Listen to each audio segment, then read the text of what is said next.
বিশ্বকাপের গ্রুপ পর্বে একের পর এক ড্রয়ের কারণে বেশ কয়েকটি গ্রুপে জমে উঠেছে নকআউট পর্বে ওঠার লড়াই। অনেক দলই সমান পয়েন্ট নিয়ে অবস্থান করায় শেষ ম্যাচগুলোর আগে আলোচনায় এসেছে একটি প্রশ্ন: গ্রুপ পর্ব শেষে 2 বা ততোধিক দলের পয়েন্ট সমান হলে কোন দল পরের পর্বে যাবে?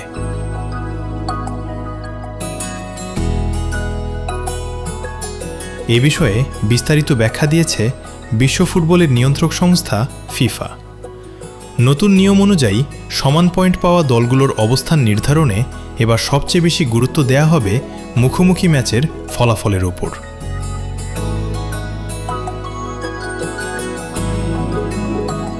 আগের অনেক টুর্নামেন্টে সামগ্রিক গোল ব্যবধান ছিল প্রধান বিবেচ্য বিষয়, তবে এবার গ্রুপ পর্বে সমান পয়েন্ট পাওয়া দলগুলোর ক্ষেত্রে প্রথমেই দেখা হবে তাদের পারস্পরিক লড়াইয়ের ফল, অর্থাৎ সংশ্লিষ্ট দলগুলোর মধ্যে অনুষ্ঠিত ম্যাচে যে দল ভালো করেছে তারা অবস্থানগত সুবিধা পাবে।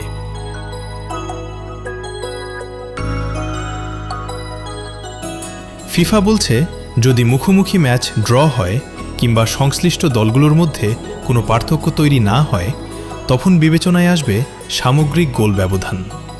এরপরও সমতা বজায় থাকলে দেখা হবে কোন দল গ্রুপ পর্বে বেশি গোল করেছে।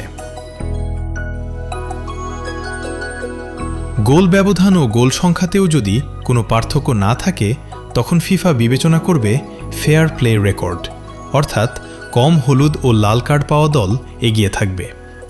শৃঙ্খলাজনিত রেকর্ডেও সমতা থাকলে শেষ পর্যন্ত আশ্রয় নেওয়া হবে ফিফা বিশ্ব র্যাঙ্কিংয়ের। টুর্নামেন্ট শুরুর আগে প্রকাশিত র্যাঙ্কিংয়ে যে দল এগিয়েছিল তারাই পাবে পরবর্তী পর্বে খেলার সুযোগ।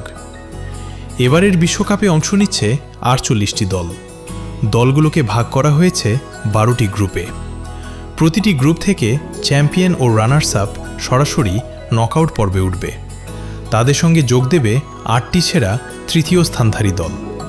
তবে তৃতীয় স্থানধারী দলগুলোর ক্ষেত্রে পরিস্থিতি ভিন্ন।